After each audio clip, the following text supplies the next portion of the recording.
Assalamualaikum warahmatullahi wabarakatuh. Alhamdulillahirabbil alamin. Allahumma sholli ala Muhammad wa ala ali Muhammad. Biarkan masa depan datang sendiri, oleh Dr. Aid Al-Qarni dalam kitabnya La Tahzan. Allah Subhanahu wa taala berfirman, telah pasti datangnya ketetapan Allah, maka janganlah kamu meminta agar disegerakan datangnya. Quran Surat An-Nahl ayat 1. Jangan pernah mendahului sesuatu yang belum terjadi.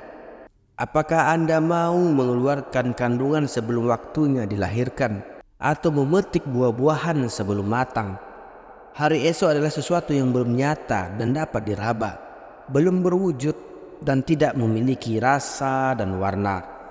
Jika demikian, mengapa kita harus menyibukkan diri dengan hari esok, mencemaskan kesialan-kesialan yang mungkin akan terjadi padanya, memikirkan kejadian-kejadian yang akan menimpanya, dan meramalkan bencana-bencana yang bakal ada di dalamnya?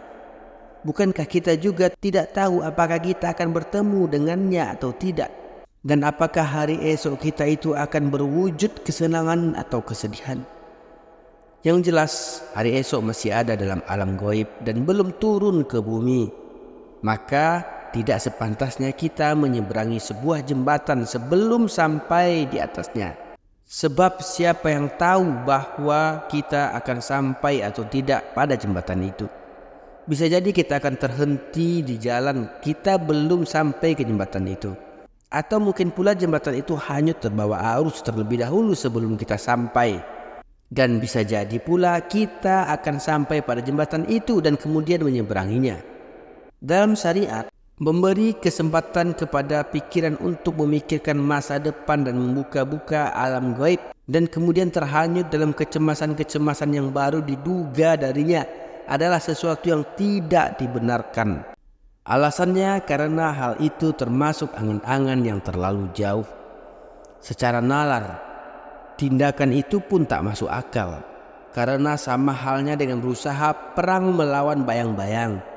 Namun ironis, kebanyakan manusia di dunia ini justru banyak yang termakan oleh ramalan-ramalan tentang kelaparan, kemiskinan, wabah penyakit, ekonomi yang kabarnya akan menimpa mereka. Padahal semua itu hanyalah bagian dari kurikulum yang diajarkan di sekolah-sekolah setan. Allah Subhanahu wa taala berfirman, setan menjanjikan menakut-nakuti kamu dengan kemiskinan dan menyuruh kamu berbuat kejahatan, kikir. Sedang Allah menjanjikan untukmu ampunan daripadanya dan karunia darinya. Quran Surat Al-Baqarah ayat 268. Mereka yang menangis sedih menatap masa depan adalah yang menyangka diri mereka akan hidup kelaparan, menderita sakit selama setahun, dan memperkirakan umur dunia ini tinggal 100 tahun lagi. Padahal orang yang sadar bahwa usia hidupnya berada di genggaman yang lain tentu tidak akan menggadaikannya untuk sesuatu yang tidak ada. Dan orang yang tidak tahu kapan akan mati tentu salah besar bila justru menyibukkan diri dengan sesuatu yang belum ada dan tak berwujud. Biarkan hari esok itu datang dengan sendirinya. Jangan pernah menanyakan kabar beritanya, dan jangan pula pernah menanti serangan petakanya. Sebab hari ini Anda sudah sangat sibuk. Jika Anda heran, maka lebih mengherankan lagi orang-orang yang berani menebus kesedihan suatu masa yang belum tentu matahari terbit di dalamnya dengan bersedih pada hari ini. Oleh karena itu, hindarilah angan-angan yang berlebihan.